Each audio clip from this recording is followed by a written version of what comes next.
ಅದಕ್ಕಾಗಿ ಒಂದು ಏನೋ ಮಾಡಿದರು. ಅಷ್ಟರಲ್ಲೇ ನಮ್ಮ ತಿಮರೋಡಿ ಅವ್ರಿಗೆ ಸಿಕ್ಕಿದ್ದ ದೊಡ್ಡ ಒಂದು ಕಷಾಯ ಸಿಕ್ಕಂಗಾಯಿತು. ದುಡ್ಡು ಕೊಟ್ಟಿರ್ಬೇಕು, ಹಂಗೆ ಬರ್ಲಿಕ್ಕೆ ಸಾಧ್ಯ ಇಲ್ಲ ಯಾರಾದರೂ, ಸಹಜ ಅನ್ನಿಸ್ತದೆ ಯಾರಿಗಾದರೂ. ಈ ಚಿನ್ನಯ್ಯ ಮುಸುಕುದಾರಿ ಇನ್ನು ಹುಡುಕಾಡ್ರು ಬಂದರು, ಅವ ಬಂದು ಗೊತ್ತಿಲ್ಲ. ಇವ್ರು ಹೇಳ್ತಾರೆ ಅವರ ಬಂದರು ಅಂತ. ಬಂದ ತಕ್ಷಣ ಮೊದಲು ಮುಸುಕುದಾರಿ ಆಗೋದು ಪೂರ್ವದಲ್ಲೇ ಅವರಿಂದ ಅನೇಕ ಮಾತುಗಳನ್ನ ಸೇವ್ ಮಾಡಿ ಮಾತಾಡಿಸಿ ರೆಕಾರ್ಡ್ ಮಾಡಿ ಇಟ್ಕೊಂಡ್ಬಿಟ್ರು ಅದನ್ನು 2023ರಾಗ.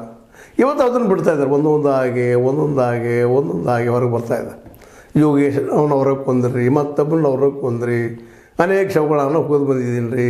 ಜೊತೆಗೆ ಸೌಜನ್ಯ ಕೇಸದಲ್ಲೇ ಸಣ್ಣ ಮಗ ಹೆಗ್ಗಡೆ ಅವ್ರ ಸಣ್ಣ ಮಗ ಸೌಜನ್ಯ ಕೊಂದಿದ್ರಿ, ರೇಪ್ ಮಾಡಿದ್ರಿ ಅಂತ ಏನೇನೋ ಮಾತಾಡೋಕ್ಕೆ ಶುರು ಮಾಡಿಬಿಟ್ಟಿದ್ದಾರೆ. 9 ವಿಡಿಯೋ ಬಂದುಬಿಟ್ಟಿದ್ದಾವೆ. ಇನ್ನೂ ಎಷ್ಟು ಬರ್ತಾವೆ ಗೊತ್ತಿಲ್ಲ. ಅಂದ್ರೆ ಈ ಕೇಸ್ ಮತ್ತು ಮರಳಿ ಎಲ್ಲಿ ಬರುವಂಥದ್ದು ಸೌಜನ್ಯ. ಜೊತೆಗೆ ಅನೇಕ ಅಲ್ಲಿ ಹೆಣ್ಣು ಮಕ್ಕಳ ಹತ್ಯೆ ಆಗ್ಯದ, ಅದಕ್ಕೆ ಹೋಯ್ತು. ಜೊತೆಗೆ ಅನೇಕ ಅಲ್ಲಿ ಬಡವರ ಭೂಮಿನ ಕಸ್ಕೊಂಡು ಅನೇಕ ಬಡವರನ್ನು ಹತ್ಯೆ ಮಾಡಿದ್ದು, ಹೋಗಿದು ಬಿಟ್ಟಿದ್ದು, ಸಾಥ್ ಮಾಡಿದ್ದು. ಒಂದು ಕಡೆಗೆ ಡೋಗಿ ಅಥವಾ ಅಸ್ಥಿಪಂಜರ ಅಥವಾ ಬುರುಡೆಗಳು ಸಿಗ್ತಾಯಿದ್ರೆ, ಇನ್ನೊಂದು ಕಡೆಗೆ ಇದು.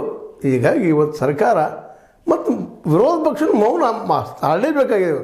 BJPಗೆ ಏನಾದರೂ ಇವತ್ತು ಹೆಗ್ಗಡೆಯವ್ರ ಪರವಾಗಿ ಮಾತಾಡಲಿಕ್ಕೆ ಹೊರಟ್ರೆ ಇವೆಲ್ಲರೂ ಎತ್ತಿ ನಿಲ್ಲಿಸುವಂಥವು ಸತ್ಯಗಳಿದ್ದಾವೆಲ್ಲ. ಇವು ಸತ್ಯ ಹೊರಗೆ ಬರ್ತಾಯಿದ್ವು. ಇನ್ನು ಚೆನ್ನೈ